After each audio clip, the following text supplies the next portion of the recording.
Today's tip is for you fast talkers out there. I am one of you. I am also a fast talker. And today's tip is two ways, actually, so two tips on how to slow down naturally. Because there is nothing worse than someone who is really concentrating on slowing down their speech. There's nothing more boring, there's nothing more lifeless, and it can also come across as quite condescending. So I grew up in South Africa. For those of you who don't know where I live, and I'm kind of an international person, but I grew up in South Africa and I moved to Canada when I was a teenager. And as a teenager, as a third child living in South Africa, where people speak quite fast anyway, I would kind of talk about this fast. And this is about how fast I would talk as a teenager. And I wouldn't really stop for breath and I wouldn't really stop to breathe. And all of my friends, we all spoke this fast and we all just kind of talked really fast and we talked over each other. And this is how I talked. Now, that's fine if you're a teenager in a group that all speaks the same. But when I moved, it was very difficult. I had a bit of an accent. It was very difficult to communicate with people. And I found myself doing that thing, slowing down on purpose. And it felt horrible. And so I eventually, figured out how to slow down in a way that felt natural, that felt like me. And I'm going to share that with you today. The reason why it's important to speak more slowly as a speaker, as anyone who is speaking to an international audience or really on stage to a group or online to people, is that you're not 100% sure who you're speaking to and what, they may have hearing impediments. You may have an accent. They may not be used to your cadence, your accent, the way you articulate your words. They may not be used to that. You may be using words that they're unfamiliar with. There are so many things that can get in our way for communicating as speakers, between speakers and our audience. And slowing down just gives your audience a little bit of extra processing time. It just gives them enough time to catch up with you, process what you're saying, and stay with you. You don't want your audience to be working really hard to keep up with you all the time. They're not going to get much out of it. You're not going to get much out of it. And they're not going to really remember what you said afterwards because they were focusing so hard on keeping up with you that they didn't really process what you said. So as speakers, it's really important that we do have some space around our words, around our ideas, so that people can process them. And it just helps us if we do, because especially when we're speaking online, we have international audiences.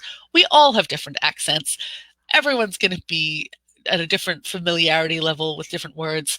It's just so much easier to give your audience that space and to allow them to relax into what you're saying.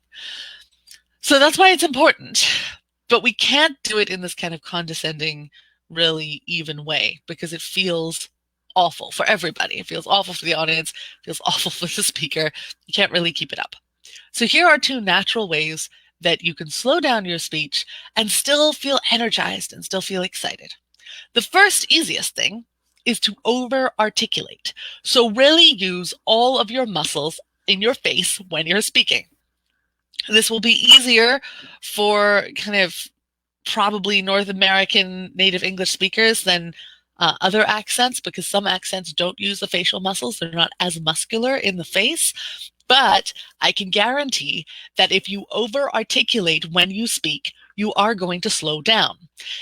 This is because you're having to use your muscles, and using your muscles to that extreme takes more time. And you may feel a little bit silly.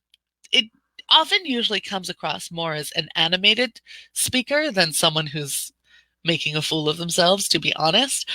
But it is a great way. It does take a bit of concentration, and it may make your face hurt after a while, but it's a great way to slow you down because you have to slow down in order for your muscles to get into the right place, in order for my teeth and my lips and my tongue to get to where they need to be when I am over-articulating. It is forcing me to slow down. Now, it's not forcing me to slow down a lot, but it's just a little bit, and it might be enough, especially because now I am over-articulating. It is easier for people to hear what I'm saying. Even if I'm speaking at a kind of reasonable pace, but if I'm mumbling and I'm not really articulating properly, it is harder for people to figure out what I'm saying. Whereas if I am quite crisp, I can afford to speak at quite a clip and I can still be heard, I can still be understood because I am over articulating. So that's the first one.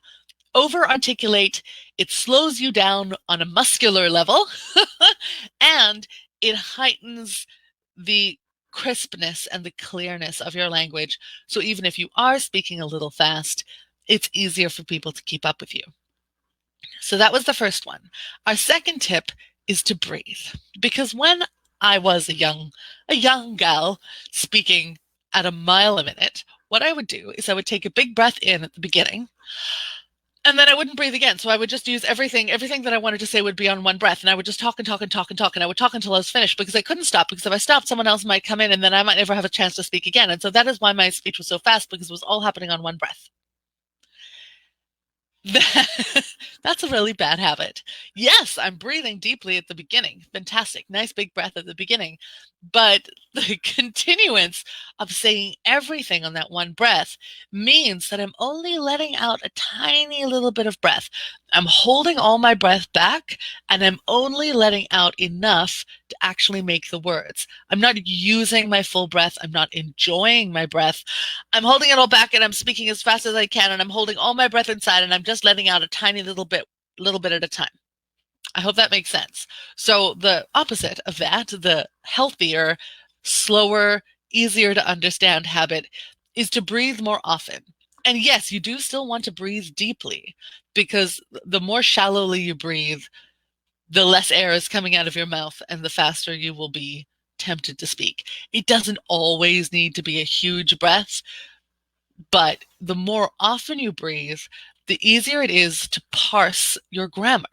So if every time I have an idea, I have a new breath in, that allows me to pause. The in breath just takes a second, but it's a second for my audience to catch up with me.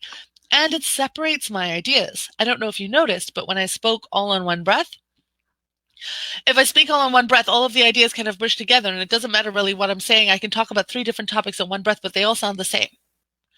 Whereas if I'm allowing myself to have one breath per idea, then every idea is a new breath. And that separates them. It separates them in space. It separates them in time. It separates them in energy.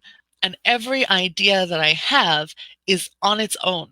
And that allows my audience, again, it slows me down because I'm breathing more often. But again, it also increases the understandability of my speech because I'm separating ideas for them. I'm allowing myself to kind of live my grammar a little bit more. Now, I'm not saying only breathe when there's a comma. That we don't do that in speaking.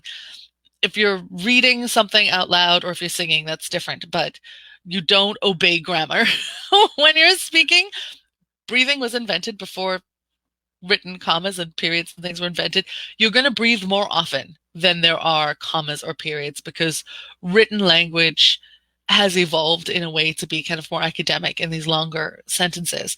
You're going to breathe more often. You're going to breathe every 4 to 6 words. And I don't know if you're kind of counting the way that I'm breathing now, but every idea, every phrase is its own breath. And that is what's going to really help you slow down. But it's going to help you keep all of your energy because I'm not telling you to, suppress how much energy you've got or your excitement.